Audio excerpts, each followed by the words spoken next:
আমরা কোনো পার্টি নেই, আমরা কোনো কিছু না, আমরা জনগণ হয়ে যাচ্ছি। আমরা কল্যাণ ব্যানার্জিকে মানছি না, মানবো না। কি অত্যাচার করো? নানা রকম মহিলাদের উপর অত্যাচার, ভুলভাল বকছেন, আমার কি বলে চোর আমার ভুলভাল বকছেন। আমরা কোনো পার্টি দল নয়, আমরা সাধারণ জনগণ। একদম শেষ বেলায় কেন? আজকে তো প্রচার শেষ বেলায় কেন? আমাদের তো অত্যাচার হয়েছে বলেই আমরা এরকম করছি। এতদিন কেন করলেন না? এর আগে তো মনে হয়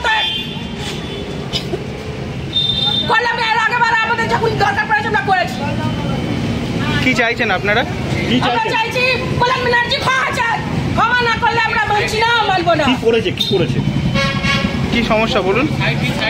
এখানে উনি মহিলাদের সম্পর্কে যে ধরনের কথাবার্তা বলছেন সেই কথাবার্তাগুলো উনি যেন বন্ধ করেন। সব কথাবার্তা বলছেন সেই কথাবার্তাগুলো উনি বন্ধ করেন। যেমন মহিলাদের সম্পর্কে তো বিভিন্ন রকম কথা বলে যাচ্ছেন। ওনাকে কে অধিকার দিয়েছে মহিলাদের উপরে বলার জন্য? কথাগুলো বলছেন কেন? আমাদের তো আর কোনো কিছু দরকার নেই। মহিলাদের সম্পর্কে যে মন্তব্যগুলো করছে সেই মন্তব্যগুলো বন্ধ। ভোটের শেষ বেলায় কেন? ভোটের শেষ বেলায় কেন? ভোটের শেষ উনি শেষ বেলায় কেন? প্রচারের শেষ বেলায় কেন? উনি ভুলভাল শেষ বেলায় বলেছেন, তাই আমরা উত্তর দিতে এসেছি। আমরা জনগণ হয়ে উত্তর দিতে এসেছি। কি চাইছেন আপনারা? আমরা চাইছি ওনারা মহিলাদের সাথে ক্ষমা চান। যত মহিলা আমাদের পশ্চিমবঙ্গে আছে ওনাদের হাত জোর করে ক্ষমা না চাইলে আমরা কিন্তু আর করবো না। আমরা দীর্ঘদিন ভোট করি যা দিয়ে করে আমরা জনগণ এসে এখানে আমরা ধর্ণা দেবই। কোনো পার্টি থেকে আপনারা এসেছেন? আমরা কোনো পার্টি নেই, দেখুন আমাদের কোনো পার্টি নেই, আমরা জনগণ। না আছে আমাদের ফ্ল্যাগ না আছে, কেউ দেখা একটাও মুখ বলে দেবে কেউ পার্টি আছে, আমরা জনগণ। আপনার নাম? আমার নাম রীতা সাউ, বাড়ি তোরপাড়া মারতে। এই যে গতকাল একটা বেনামে পোস্টার ছিল,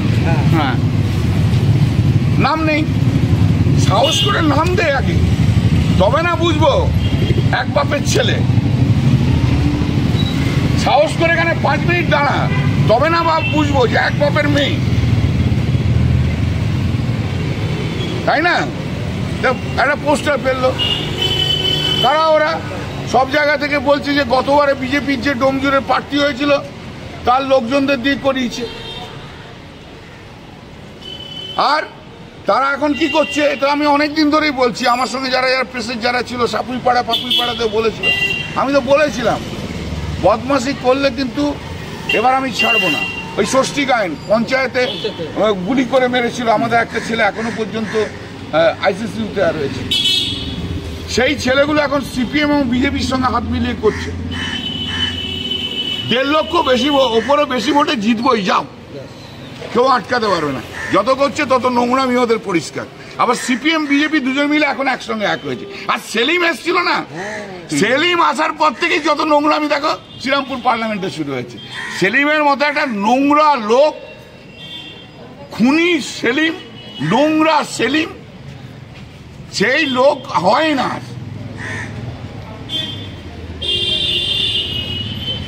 আমি তো ভেবেছিলাম ভদ্রলোক, আমি তো মীনাক্ষী সম্বন্ধে আমার একটা আইডিয়া হয়েছিল, মীনাক্ষী এখানে বলে গেল কল্যাণ ব্যানার্জি এমন ছড়িয়েছে যে মমতা ব্যানার্জিকে আসতে হয়েছে। একটা ল্যাঙ্গুয়েজ, একটা সিপিএম এর নেত্রী, সাবস্ট্যান্ডার্ড, মানে একটা ভালো হয়েছে, দুটো সাবস্ট্যান্ডার্ড লোকগুলো একসঙ্গে হয়ে গেছে। সেলিম একটা নোংরা লোক। সেলিম যখন মন্ত্রী ছিল আমাদের মাথার পায়ে বসেছিলাম ডেপুটেশনে, আমাদের মাথার ওপর দিয়ে পা তুলে তুলে গিয়েছিল, আমার পঙ্কজদা, সুব্রত বক্সি। একটা নোংরা লোক, ওই তো রিগিং করাতো। ও আসার পর ও এলো এখানে, 2-3টে মিটিং করলো, এইসব প্ল্যানগুলো ওর চোখে দিয়ে চলে গেল, সেই অনুযায়ী কাজ হচ্ছে। একটা খুনি তো সিপিএম, সেলিম তো খুনি।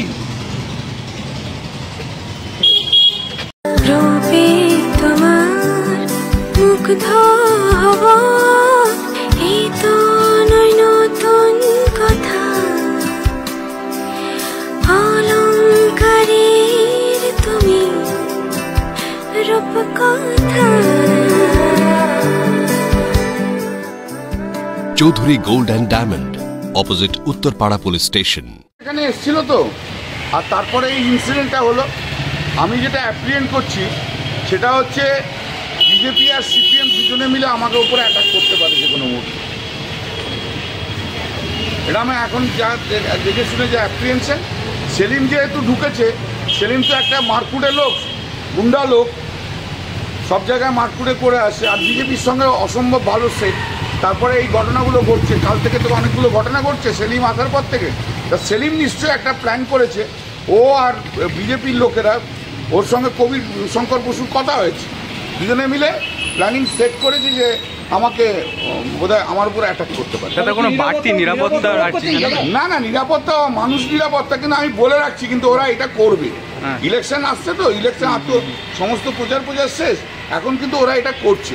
কারণ আমি সেলিম না এলে হতো না, সেলিম হচ্ছে মানে মূল কারণ। সেলিম তো 1 নম্বরের গুন্ডা, উনি একখানা।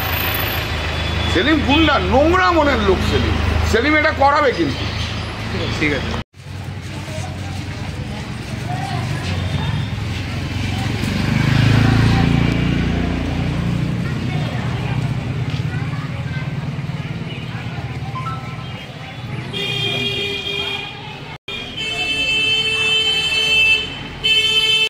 কি বলবেন আপনি? বিজেপি সিপিএম হাত মানে উনি তো দীপশিতা ধর সিপিএম এর প্রার্থীর প্রত্যেকটা দেওয়াল লিখে দিয়েছেন। উনি দীপশিতা ধরের প্রত্যেকটা ব্যানার পোস্টার বানিয়ে দিচ্ছেন, যৌথভাবে লড়ছে। ইন্ডি জোটে কে আছে? ইন্ডি জোটে আছে তৃণমূল এবং সিপিএম, একসাথে ইলেকশন লড়ছে। উনি সব জায়গায় প্রচার করছেন যে সিপিএম এর যাতে ভোটটা বাড়ে। উনি বিজেপির থেকে ভয় পেয়ে গেছেন। দেখুন, এটা উনি বলছে বিজেপি করেছে, আমি এটা অন্য চোখে দেখছি। আমি দেখছি যে এরা মহিলা।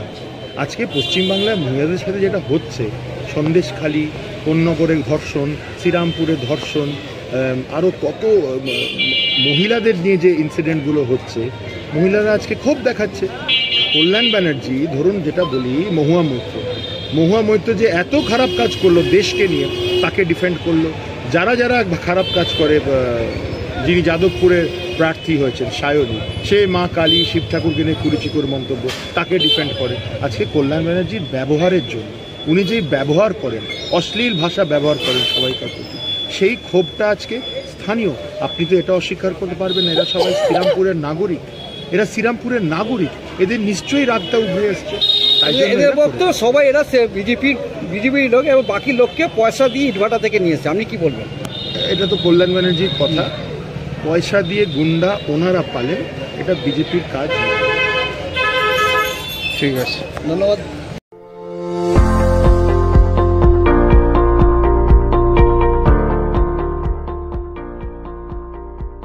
মেডিওয়ালের পক্ষ থেকে সকলকে জানাই সাধারণ আমন্ত্রণ। পেডিক সার্জিক্যাল রেঞ্জে টোটাল রেঞ্জই পাওয়া যায়, যেমন hospital bed, oxygen concentrator, CPAP, BiPAP, তারপর orthopaedic wheelchair, crutch, LS belt, total রেঞ্জই পাওয়া যায় আমার এখানে। মেডিওয়ালের পক্ষ থেকে সকলকে আমাদের এখানে আসার জন্য আমন্ত্রণ জানাচ্ছি। আমাদের ঠিকানা 35 Netaji Subhash road, Uttarpara, Hooghly, near town school এবং ইউকো ব্যাংকের মেন ব্রাঞ্চের পাশের রাস্তা। এবং আমাদের আরেকটি ব্রাঞ্চ আছে, সেটা বালিবাজারে।